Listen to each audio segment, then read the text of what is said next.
if you're like me, anytime you see, an international production, you're always checking for the credits, not just for the cast, but I want to see the level of Ghanaian involvement in any of these movies and things that we watch, And, quite recently, some of my friends live in London and they came to Ghana and they're watching this show on Netflix called Stay Close. And it's just, divine intervention. We've got one of the writers of the show, Shiela Nortley. I hope I pronounced her name right. We'll give it a chance to clear that up. But yeah, she's a writer, producer, director. She does everything in film. Or maybe not costuming. But maybe not yet. But yeah, hi, welcome. Thank you for having me. Yeah, it's a pleasure, by the way. No, the pleasure's Netflix, Sky. Yeah, I've been busy. Very busy. I've been very busy, but yeah, it's all going well, and it's just nice to be able to come home and celebrate it amongst my people. So yeah. Yeah, welcome. So what brings you to Ghana? Holidaying actually. So I just wrapped on a show called Supacell, which is the UK's first Black superhero show. And we wrapped that in January. And we're still in post, but I felt like I needed a little bit of time just to, just chill and take it easy and regroup.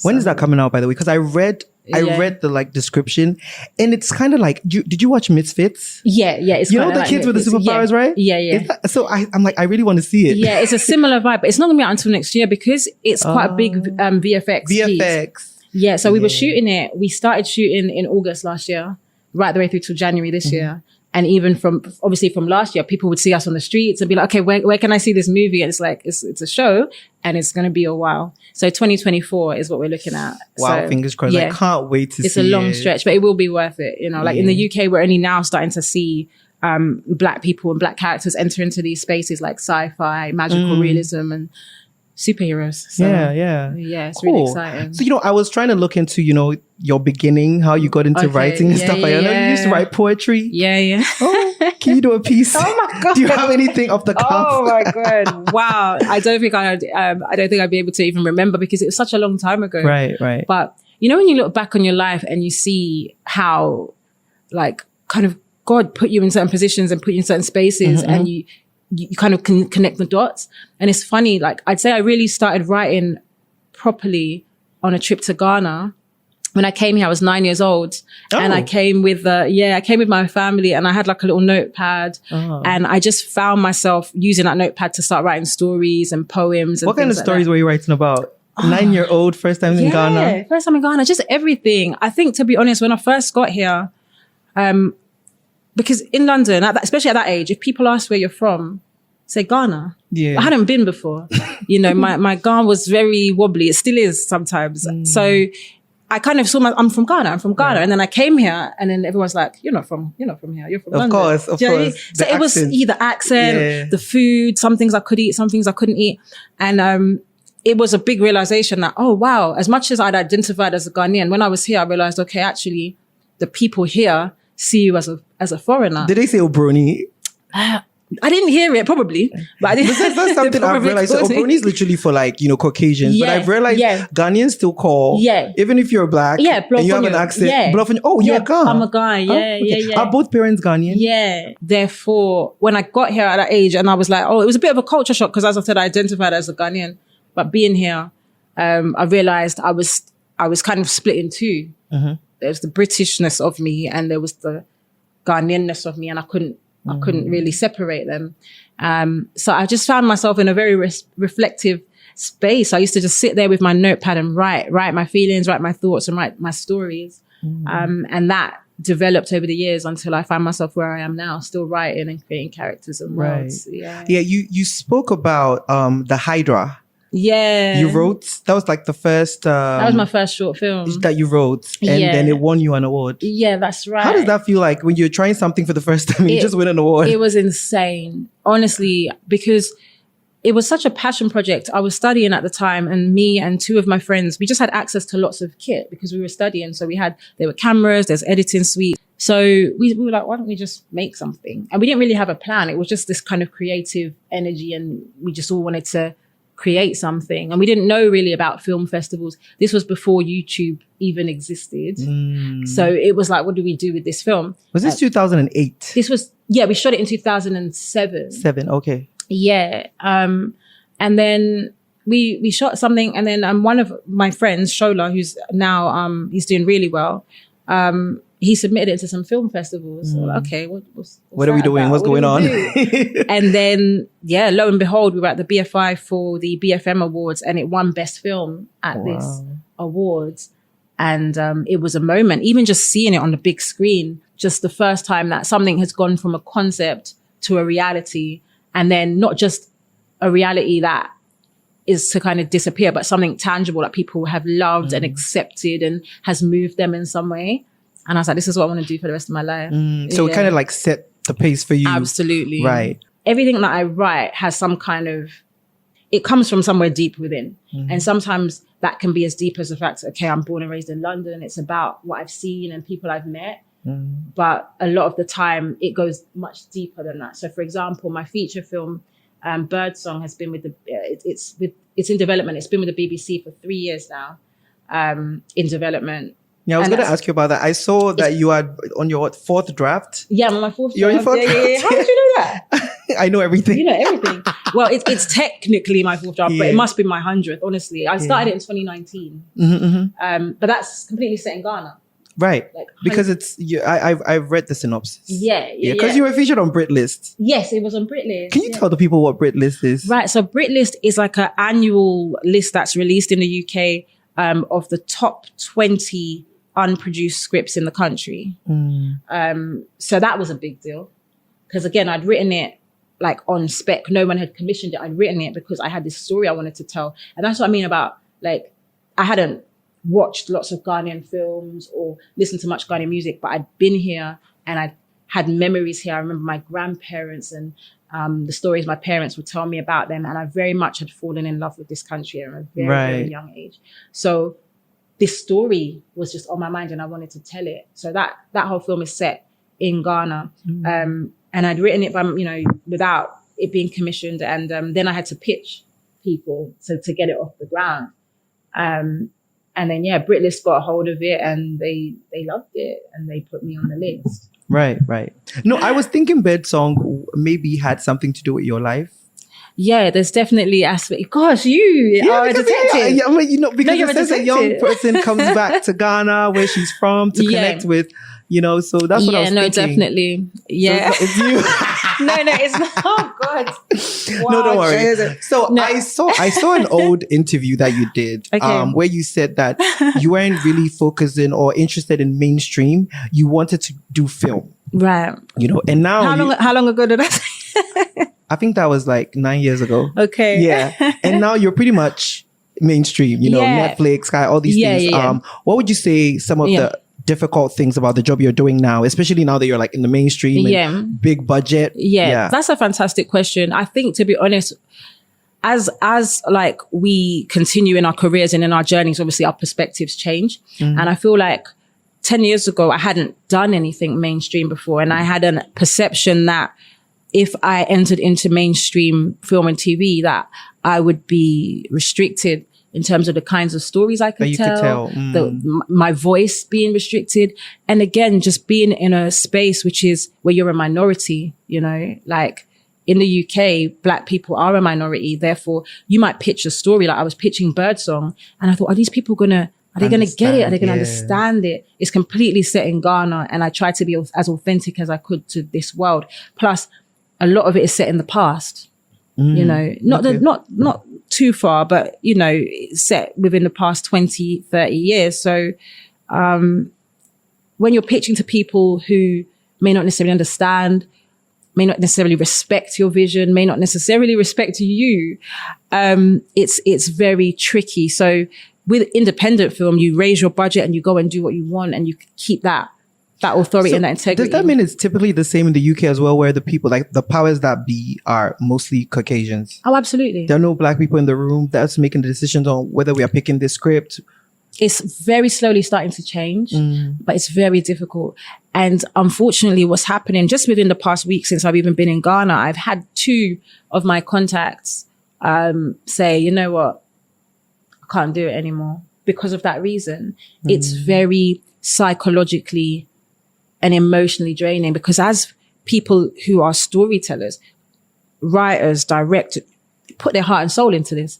You have people who are working on something for 5 years, pitching it, and to be just looked at saying, oh no, we've got something similar on our slate because it's got other black people in it. You know, like it's like, no, but I've put my blood, sweat and tears into this, and people start to give up after a while. Yeah. So we are starting to see more black people in these spaces. And that's one of the reasons why I personally can't and won't give up, and why I appreciate the space that I have. I am grateful to be in the position that I'm in, and I'm very intentional about opening the doors for more people. We need more of us to take up space in the UK, in the US, and obviously here in Ghana as well. In that light of opening the doors, what's it like to get into Netflix, as someone that's working the way you do? Because we have a lot of talented filmmakers, script writers, and, the new wave of creatives in Ghana now are trying to position themselves to be globally recognized. Absolutely. And unfortunately, unfortunately, we have a lot of gatekeeping that happens. Like if one person makes it into, let's say, Netflix or whatever, they're really not trying to open the doors for everybody to come in so they can be like the solo person, So I'm just wondering, what's it like to get into, the Netflix bag? Or how did you get into Netflix? Or so that was just the opposite of what you've described. Actually, there was a black organization called the Insight Network, who are always kind of connecting black people, and they every month they used to hold this is before COVID. They used to hold like a little networking day and go for drinks, and it was really, really nice. And you were just connecting again with other black writers, producers, etc. And then one day I just got an email and they said, there's a show, Stay Close, that are looking for a producer. And it's based in Manchester. I live in London. It's quite far. It's about 4 hours away. They're looking for a producer for this show.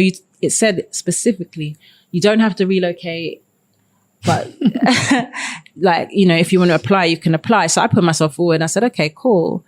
And then I had an interview with Nicola Schindler and Richard Fee, the two execs on the show. And then I got the position. And then it was like, okay, when are you coming to Manchester? I said, okay, I'm coming. And then that was your first gig with Netflix? That was my first Netflix show. And then after that, they reached back out after Netflix, after Stay Close, because it did really, really well. Yeah. And they said, we've got 2 shows, and they put 2 shows in front of me and they said, we'd like to work with you again. Which one would you want to do? And I picked Supacell. Yeah. Of course. Oh, yeah. Because that's closer to Rock Nation. Yeah. I get it. You're in your bag. No. It's a great story. It's a joke. Too. It's a joke. No, it's a great story. No, it's a joke. I get it. So I definitely I lost my train of thought. Because of my joke, yeah. I heard you got called to the Buckingham Palace. What's happening there? Who'd you meet? Yeah, what were you doing there? Did you meet the Queen? So that was I won an award for the Women of the Future Awards, which was just kind of celebrating women in various industries. There was kind of like women in tech, women in entertainment, etc. And I won the Arts and Culture Award. And so they took some of the winners there to Buckingham Palace. Exactly. But you enjoy directing though? I do enjoy it. I do. I really enjoyed it. I marry, enjoy. Yeah. I see you also worked on Moon Over Ibri. Yeah, that's right. That's another one. Yeah. That was shot in Ghana, right? That was shot in Ghana last year.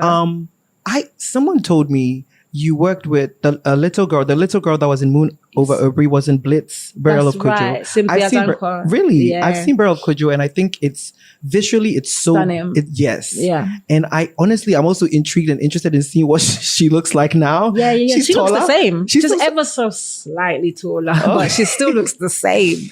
But she's incredible. Like, how'd you get into Moon Over Ibri? How did that come together, and how did your involvement happen? So a friend of mine, Aniwa, we went to secondary school together. Actually, she's an actress.